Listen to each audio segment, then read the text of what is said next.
IT সেক্টরের leader company TCS এর হচ্ছে কোয়ার্টার ফোরের রেজাল্ট আউট হয়ে গেছে। কোয়ার্টার ফোরের রেজাল্টের পারফরমেন্স কী টাইপের দিয়েছে টিসিএস, সেটাকে নিয়ে আমরা অ্যানালিসিস করব। তার আগে আমরা কোম্পানিটার হচ্ছে চার্ট প্যাটার্নটাকে নিয়ে অ্যানালিসিস করব। দেখব যে শেয়ার হোল্ডারদের কতটা রিটার্ন জেনারেট করেছে বা ওয়েলথ ক্রিয়েট করে দিয়েছে, সেটাকে নিয়ে আগে আমরা ফার্স্ট অ্যানালিসিস করব। আফটার দ্যাট হচ্ছে আমরা কোম্পানিটার হচ্ছে কোয়ার্টার ফোরের রেজাল্টের পারফরমেন্স কী টাইপের দিয়েছে সেটাকে নিয়ে অ্যানালিসিস করব। তো কোম্পানিটা এখন ট্রেড করছে 4003 টাকা 80 পয়সায় এখন ট্রেড করছে। আমরা যদি চলি এই কোম্পানিটার মার্কেট ক্যাপিটালাইজ হচ্ছে 14.5 লাখ কোটি টাকার মার্কেট ক্যাপিটালাইজ। অর্থাৎ এই কোম্পানিটাকে আমরা ব্লু চিপ লার্জ ক্যাপ টাইপের কোম্পানি হিসাবে কিন্তু কনসিডার করতেই পারি। তো কোম্পানিটা কিন্তু নিফটি 50-র একটা স্টক, এইটুখানি মাথা রাখবেন। কোম্পানিটার একদিনের পারফরমেন্স দিয়েছে 0.5% মতন পজিটিভ রিটার্ন জেনারেট করেছে একদিনে। 5 দিনের পারফরমেন্স দিয়েছে 0.5% মতন পজিটিভ রিটার্ন জেনারেট করেছে 5 দিনে। 1 মাসের পারফরমেন্স দিয়েছে 3.5% মতন আর নেগেটিভ রিটার্ন জেনারেট করেছে 1 মাসে। 6 মাসের পারফরমেন্স দিয়েছে 12% মতন পজিটিভ রিটার্ন জেনারেট করেছে 6 মাসে। 1 জানুয়ারি থেকে পারফরমেন্স করেছে 5% মতন পজিটিভ রিটার্ন জেনারেট করেছে 1 জানুয়ারি থেকে।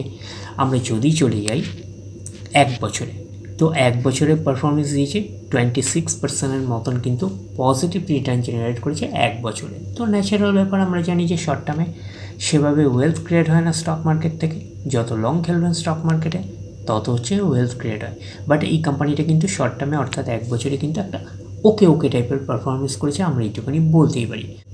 এখন আমাদের দেখার বিষয় কোম্পানিটা কি লং টার্মে ভালো পারফরমেন্স করেছে, লং টার্মে কি শেয়ার হোল্ডারদের ওয়েলথ ক্রিয়েট করে দিয়েছে, সেটাই কিন্তু এখন আমাদের দেখার বিষয়। তাহলে আমরা চলে যাচ্ছি 5 বছরের চার্ট প্যাটার্নে। 5 বছরে পারফরমেন্স করেছে 79%-এর মতন পজিটিভ রিটার্ন জেনারেট করেছে 5 বছরে। তো 100% মানে ইনভেস্টমেন্ট ডবল, তো ইনভেস্টমেন্টকে কিন্তু 5 বছরে ডবল করেনি, তো সেই হিসাবে কিন্তু একটা আন্ডার পারফরমেন্স করেছে, আমরা এইটুখানি বলতেই পারি। তো ব্লু চিপ লার্জ ক্যাপ টাইপের কোম্পানিগুলোর মূল টার্গেট হচ্ছে 5 বছরে ইনভেস্টমেন্টকে ডবল করা। বাট এই কোম্পানিটা কিন্তু 5 বছরে ইনভেস্টমেন্টকে ডবল করেনি, তো সেই হিসাবে কিন্তু এখনও অবধি আন্ডার পারফরমেন্স করেছে, আমরা এইটুখানি বলতেই পারি। তো কোম্পানিটার ম্যাক্সিমাম চার্ট প্যাটার্ন হিসেবে পারফরমেন্স করেছে কত, 3227%-এর মতন কিন্তু পজিটিভ রিটার্ন জেনারেট করেছে অল টাইম বা ম্যাক্সিমাম। তো কোম্পানিটা লিস্টেড হয়েছে কবে, 2004-এ। তাহলে 2004 থেকে এখন অবধি রিটার্ন জেনারেট করেছে 3227%-এর মতন পজিটিভ রিটার্ন জেনারেট করেছে অল টাইম বা ম্যাক্সিমাম। তো ম্যাক্সিমাম চার্ট প্যাটার্নটা কিন্তু লেফট টু রাইট ওপরের দিকে মুভ করছে, তো সেই হিসাবে কিন্তু একটা ডিসেন্ট টাইপের চার্ট প্যাটার্ন হিসাবে আমরা কনসিডার করতেই পারি। এবং কোম্পানিটা কিন্তু ফান্ডামেন্টালি একটা সাউন্ড কোম্পানি। এইবারে আমরা দেখব যে কোম্পানিটার হচ্ছে কোয়ার্টার ফোরের রেজাল্টে পারফরমেন্স কী টাইপের দিয়েছে। তাহলে আমরা চলে যাচ্ছি কোম্পানিটার কোয়ার্টার ফোরের রেজাল্টে। আমরা চলে আসলাম কোম্পানিটার হচ্ছে কোয়ার্টার ফোরের রেজাল্টের পিডিএফ ফাইলে। আগে আমরা দেখে নেব যে কোম্পানি ডিভিডেন্ড ডিক্লেয়ার করেছে নাকি, এটাকে আগে আমরা দেখে নেব। তো এখানে লেখা দেখতেই পাচ্ছেন, লেখা আছে ফাইনাল ডিভিডেন্ড 28 টাকা করে কিন্তু ফাইনাল ডিভিডেন্ড কিন্তু ডিক্লেয়ার করেছে, আমরা এইটুকুনি বলতে পারি। তো ফাইনাল ডিভিডেন্ডের ক্ষেত্রে কিন্তু শেয়ার হোল্ডারদের কিন্তু অ্যাপ্রুভালের প্রয়োজন হয়, এইটুকুনি কিন্তু মাথায় রাখবেন। তো এইবারে আমরা চলে যাব কোম্পানিটার হচ্ছে কোয়ার্টার ফোরের রেজাল্টে। দেখব যে কোয়ার্টার ফোরের রেজাল্টে পারফরমেন্স কী টাইপের দিয়েছে, সেটাকে নিয়ে আগে আমরা ফার্স্ট অ্যানালিসিস করব। তো আমরা চলে আসলাম কোম্পানিটার হচ্ছে কোয়ার্টার ফোরের রেজাল্টে। তো আগে আমরা ফার্স্ট দেখে নেব যে সিকোয়েন্সগুলো ঠিকঠাকভাবে সাজানো রয়েছে নাকি, এটাকে আগে আমরা ফার্স্ট দেখে নেব। এটা হচ্ছে এই কোয়ার্টার, মিনস হচ্ছে কোয়ার্টার ফোর, এটা হচ্ছে প্রিভিয়াস কোয়ার্টার, আর এটা হচ্ছে 1 বছর আগে।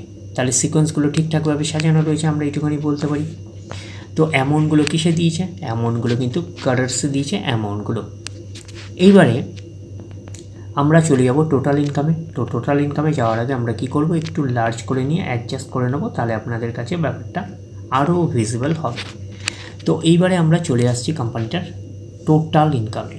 তাহলে কি পাচ্ছি, এই কোয়ার্টার মিস হচ্ছে কোয়ার্টার ফোরে 62,394, প্রিভিয়াস কোয়ার্টারে ছিল কত, 61,445, এবং 1 বছর আগে ছিল 60,337। তাহলে এক বছর আগের 60,337টা এখন কত হয়ে গেছে 62,394। তাহলে আমরা বলবো ইয়ার অন ইয়ার বেসিস কিন্তু জাম্প রয়েছে টোটাল ইনকামে।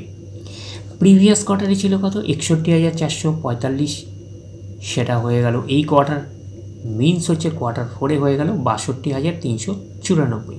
তাহলে আমরা বলবো কোয়ার্টার অন কোয়ার্টার বেসিসও কিন্তু জাম্প রয়েছে টোটাল ইনকামে। তো ন্যাচারাল ব্যাপার, আমরা জানি যে ইনকাম করতে গেলে কোম্পানিকে এক্সপেন্সেস করতেই হবে। তো এখন দেখার বিষয়ে কোম্পানিটা ইনকাম করতে গিয়ে কতটা এক্সপেন্সেস করেছে। তাহলে আমরা চলে আসলাম টোটাল এক্সপেন্সেসে।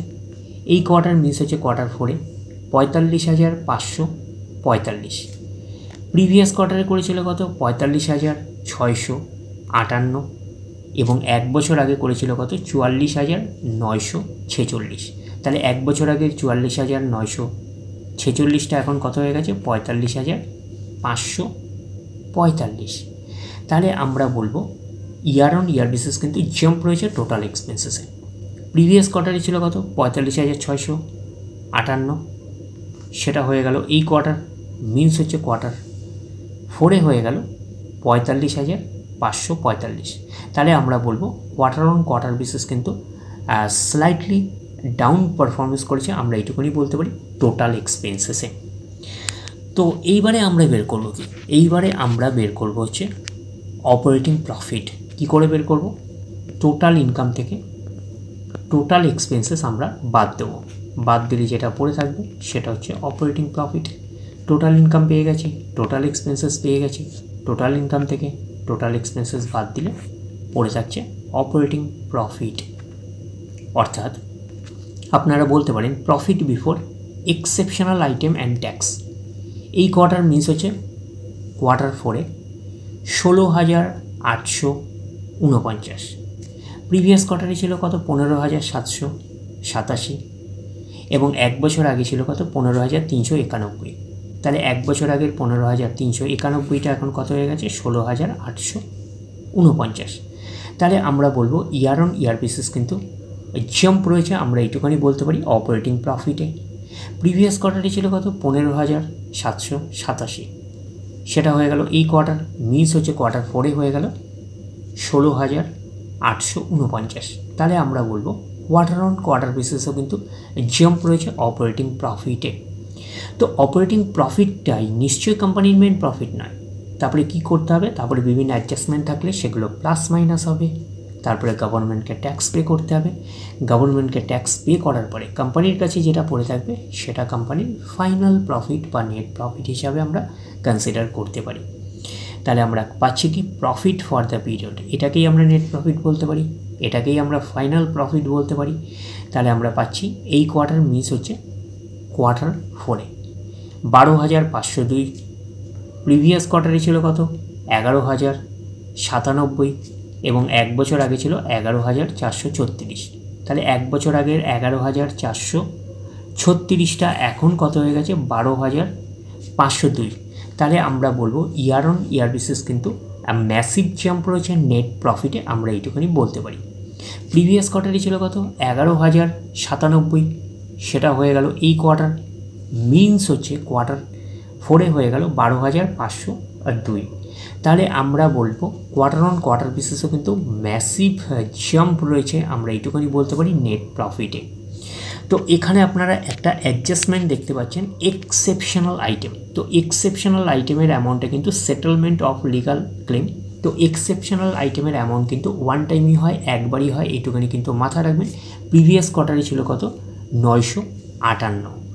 তো এক্সেপশনাল আইটেমের অ্যামাউন্টটা কিন্তু নেট প্রফিটের মধ্যে কিন্তু অ্যাডজাস্ট হয়ে রয়েছে। তো সেই কারণে কিন্তু আপনারা কোয়ার্টার অন কোয়ার্টার বেসিস কিন্তু সেইভাবে কম্প্যারিজন করতে পারবেন না। তার কারণটা হচ্ছে কি, তার কারণটা হচ্ছে প্রিভিয়াস কোয়ার্টারে কিন্তু এক্সেপশনাল আইটেমের অ্যামাউন্টটা কিন্তু নেট প্রফিটের মধ্যে অ্যাডজাস্ট হয়ে রয়েছে। তো তখন আপনারা কি করবেন, তখন আপনারা কাকে ধরে কম্প্যারিজন করবেন, তখন আপনারা কম্প্যারিজন করবেন অপারেটিং প্রফিটটাকে ধরে কম্প্যারিজন করবেন, তাহলে আপনাদের কাছে ব্যাপারটা আরও ক্লিয়ার হয়ে যাবে। তো অপারেটিং প্রফিটকে ধরে যদি কম্প্যারিজন করেন তাহলে কোয়ার্টার অন কোয়ার্টার বেসিস কিন্তু আপনারা একটা ম্যাসিভ জাম্প পাচ্ছেন কোয়ার্টার অন কোয়ার্টার বেসিস আমরা বলতে পারি অপারেটিং প্রফিটে। আর নেট প্রফিটেও আমরা পাচ্ছি কোয়ার্টার অন কোয়ার্টার বেসিসও ম্যাসিভ জাম্প রয়েছে, বাট নেট প্রফিটের মধ্যে যেহেতু এক্সেপশনাল আইটেমের অ্যামাউন্টে যেহেতু অ্যাডজাস্ট হয়ে রয়েছে, তো সেই কারণে কিন্তু আপনারা সঠিকভাবে কম্প্যারিজন করতে পারবেন না quarter on quarter basis net প্রফিটের মধ্যে কম্প্যারিজনটা। তাহলে ক্লিয়ার ব্যাপারটা। আর কোম্পানিটার এইবারে আমরা চলে যাব কোম্পানিটার হচ্ছে ইপিএসে, অর্থাৎ আর্নিং পার শেয়ারে। তো আমরা যদি চলে যাই কোম্পানিটার ইপিএসে অর্থাৎ আর্নিং পার শেয়ারে, তাহলে অবস্থানটা কী পাচ্ছি? তাহলে আমরা পাচ্ছি ইপিএসে এই কোয়ার্টার মিস হচ্ছে কোয়ার্টার 4-এ 34.37, প্রিভিয়াস কোয়ার্টারে ছিল কত 30.29, এবং এক বছর আগে ছিল কত 31.14। তাহলে এক বছর আগের 31.14টা এখন কত হয়ে গেছে 34.37। তাহলে আমরা বলবো ইয়ার অন ইয়ার বেসিস কিন্তু এক জাম্প রয়েছে, আমরা এইটুখানি বলতে পারি ইপিএসে অর্থাৎ আর্নিং পার শেয়ারে।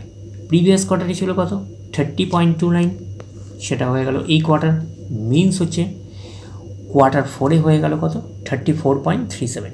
তাহলে আমরা বলবো কোয়ার্টার অন কোয়ার্টার বেসিসও কিন্তু এক জাম্প রয়েছে ইপিএসে অর্থাৎ আর্নিং পার শেয়ারে। তো ন্যাচারাল ব্যাপার, আমরা জানি যে নেট প্রফিটের রিফ্লেকশানটা আমরা ইপিএসে পাই, তো নেট প্রফিটের রিফ্লেকশানটা আমরা ইপিএসে পেয়েছি। তো ওভারঅল আমরা একটুখানি কনক্লুশনে বলতে পারি যে টিসিএসের হচ্ছে কোয়ার্টার 4-এর রেজাল্ট আমরা বলতে পারি একটা আউটস্ট্যান্ডিং টাইপের পারফরমেন্স করেছে, আমরা কিন্তু এইটুখানি বলতেই পারি। তাহলে ওভারঅল ভিউটা আপনাদের কাছে ক্লিয়ার। তাহলে এই অবধি, নেক্সট ভিডিওতে আবার আপনাদের সাথে আমার দেখা হচ্ছে। ধন্যবাদ।